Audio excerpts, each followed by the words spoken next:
Hi, welcome to Party Food Hero. I'm Aaron. Today we're gonna make a dessert that is a staple at steakhouses, fancy restaurants. I always thought it was really hard to make, but it's really easy.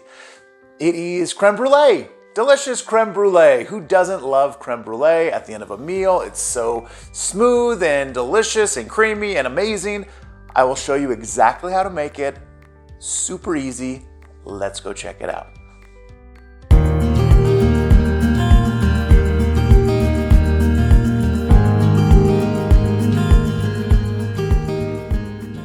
It's pretty crazy, but for one of the most famous desserts, this is all you need for ingredients.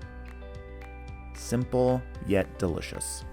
So this is my first time using an actual vanilla bean. I always use vanilla extract, and so I decided to splurge on this creme brulee and get the vanilla bean.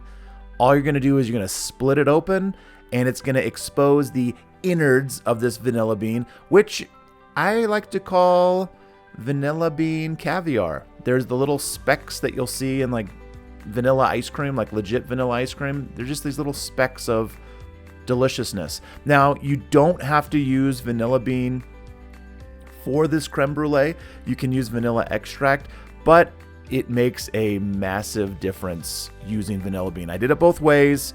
Huge difference using vanilla bean. Both still absolutely delicious, but the vanilla bean just definitely takes it to another level. So if you can, use the vanilla bean. So you're gonna add in your cream over low heat into a pot. You don't wanna heat this up super fast. You don't want this to come to a boil. And then you're gonna add in your vanilla bean and the little specks that fell off, because vanilla bean's expensive, I'm not gonna lie. It's really expensive. Like that was, and maybe I got ripped off, but that was $11 for that vanilla bean. There's probably places you can find it that are cheaper or whatever, but yeah, $11 for that vanilla bean. Crazy, I know. Anyways, so you're gonna put in just a little bit of salt. You can already see the seeds starting to come out of the pod, and that's what's gonna give the amazing flavor. You're just gonna bring this up real slowly to just a simmer. As soon as it starts simmering, you pull it off. You definitely don't want it boiling or anything like that. So again, simmer, pull it off, and then you'll just let the vanilla bean steep inside that cream until you are ready to put it into your egg mixture. That way you can get the maximum amount of vanilla flavor from that vanilla bean. All right, so there's a bunch of different ways to separate yolks. You can do it where you just kind of crack it open and then go back and forth between the two shells. I found the easiest way was also the messiest way, is just put it in your hand, and of course the first one not easy. Anyways, and then just letting the whites fall in between your fingers. When I kept trying to do the one where you just break it in half and then go in between the two eggshells, every once in a while the yolk would get pierced by the shell and break, and it was really annoying me. So I did it this way. Is it messier? Yes, but it worked great. So that's how I do it. However you love to separate your yolks and egg whites, you do it that way. This way worked great. And then you can save those egg whites. Make, if you want a good egg white omelet or whatever, make some nice meringue. Don't throw away the egg whites. It's still great to use. Now you're gonna add your sugar with your egg yolks and just mix those together until it's a nice pale white yellow that looks like this. Nice and pale and beautiful. And now that we have that all mixed together, we're gonna temper that yolk with the hot cream and vanilla that we warmed up. And the way you're gonna do that is you're just gonna take I took like 1/4 of a cup of the hot cream, and then I put it inside with the egg yolk sugar mixture.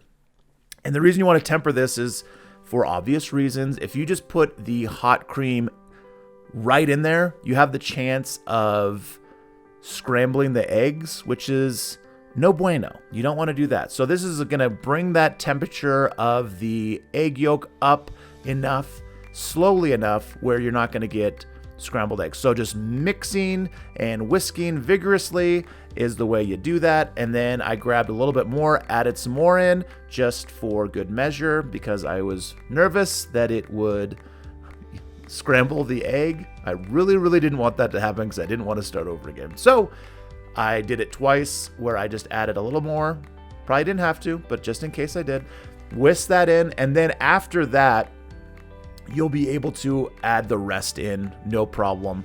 And you'll have yourself an amazing custard that is going to just really knock your socks off. You're going to love this. Now you can add the rest in while still stirring. Stir, stir, stir, stir, stir. And do a little product placement. And yes, I did make sure to scrape the sides of that pot to get all the vanilla bean residue out of there because vanilla bean is crazy expensive. So if you splurged on some vanilla bean, use as much as you can of it. All right, so you're going to take your ramekins, you're going to put them inside a glass dish, and then you're going to fill them with the delicious custard a little over 3/4 of the way up, and then you're going to just even it out. So I just put it in each one, and then I kind of even it out. I had extra custard, and there was no way I was throwing that away. So what I did is I just had a little extra glass bowl, and I put that in there as well and used the rest of it because you're not throwing this away. You want to use every bit of that. Then once all that is in there, you're going to take very hot water and you're going to put it inside of the casserole dish and fill it up till it's about halfway up on the sides of the ramekins. And then you are going to bake it. So I do the hot water part after it's in the oven, because if you put the hot water and then try and maneuver this into your oven, there's a very good chance you are going to spill something. So I like to put in the oven first with the rack out, and then I fill it up with the water up until, like I said, halfway up your ramekin, and then gently slide your cooking rack into your oven, close the door. Now you're good to go. That's the safest way to do it. And there you go. And that's what it looks like in a water bath. Just super cool. So you're going to bake these for 30 to 40 minutes. And depending on your preference for the thickness of the custard is, between 30 and 40 minutes. So if you like it a little bit thinner, do it towards the 30-minute side. If you like it a little bit thicker or denser, more closer to 40 minutes. I did these for, I think it was 33 minutes. I wish I would have done it a couple more minutes, but it's fine. It still turned out delicious and it was amazing. Everyone loved it and it was great. But just as a heads up, it's kind of a trial and error thing making this because it just depends on your oven and stuff like that. But that's what you're looking for. And I'll show you right now kind of how jiggly, I guess is the word, what it looks like when you pull them out. And you're going to be like, wow, that's really undercooked. But you have to remember, you're throwing this in the refrigerator for, overnight. So this is all going to firm up and it's not going to be runny when you actually eat it. So I'll show you what that looks like now. See what I mean? It looks pretty undercooked, but they're not, don't worry. And what you're going to want to do is cover these up with some plastic wrap or whatever you want to use to cover it, because this will absorb whatever smells you have in your refrigerator. So you don't want your creme brulee to have an essence or back flavor of some fish or something, whatever you have in your refrigerator. So just cover them up and then put them in the refrigerator. Overnight's the best. If you make them in the morning, great. You could serve them. You could put them in the refrigerator, serve it at night. That would be fine as well. But you want at least 6 to 8 hours where these can firm up and be delicious. And then comes the very fun part. You get the brulee'ing part, which is just a delight. So you're going to want to put a good layer of sugar on there. Probably about like a tablespoon maybe. Well, that is a tablespoon, literally. And then just kind of evenly put it on there. It really doesn't matter now that I'm thinking about it, because you're going to melt this, and as you're melting it, you're going to be rotating the ramekin in your hand, and so it's just going to evenly coat either way. So if you have a cool little blowtorch like this, you can use this, and yes, it is fun. I've had this for a while, finally get to use it, and it's just a delight. If you don't have one, there are ways that you can do it in an oven by just broiling it. And I will have that in the description on partyfoodhero.com. So check it out there. But if you do have one of these little blowtorches, is the best way to do it is just kind of rotate it in your hand. That way it's getting evenly cooked and then coated. I'm just like, I just get mesmerized looking at this. Anyways, so you're gonna do that and get a nice little browning on there. Don't burn it. If you get it burnt sugar, no bueno. It is so bitter, it's no good. So that, and then you're gonna put it back in the refrigerator for about 20 or 30 minutes.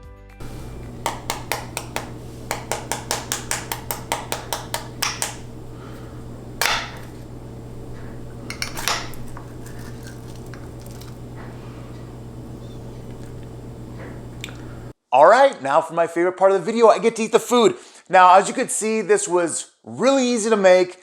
If you do a little preparation, you can either make it early in the morning for later that day, make it at night for the next day, whatever. But I highly recommend refrigerating this for at least like 6 to 8 hours so it gets nice and chilled and the right consistency that you're looking for. Okay, so this is delicious. And then the fun part is the brulee'ing part, where you just brulee that sugar on top. And then you get this. You hear that? I'll break it into it. All right, let's not wait. Let's eat it now. So good.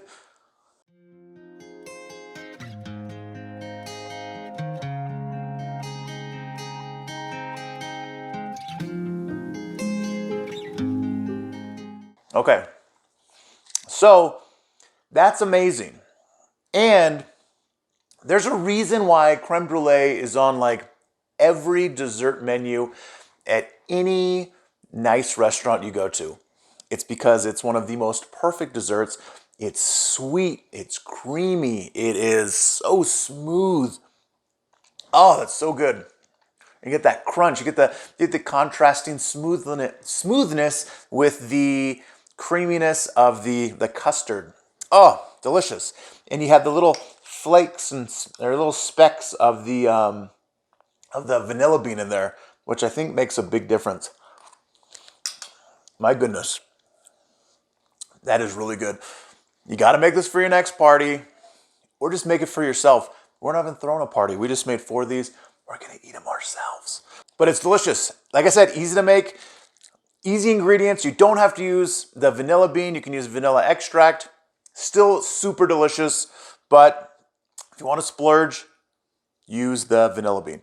So there you go.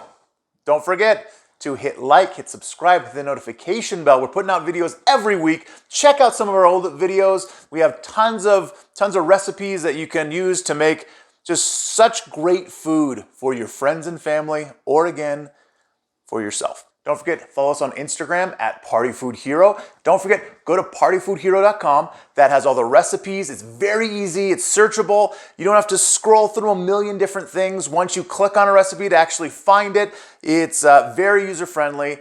And remember, be the Party Food Hero. I sometimes say I'm going to finish something and then I don't. I am definitely going to finish this.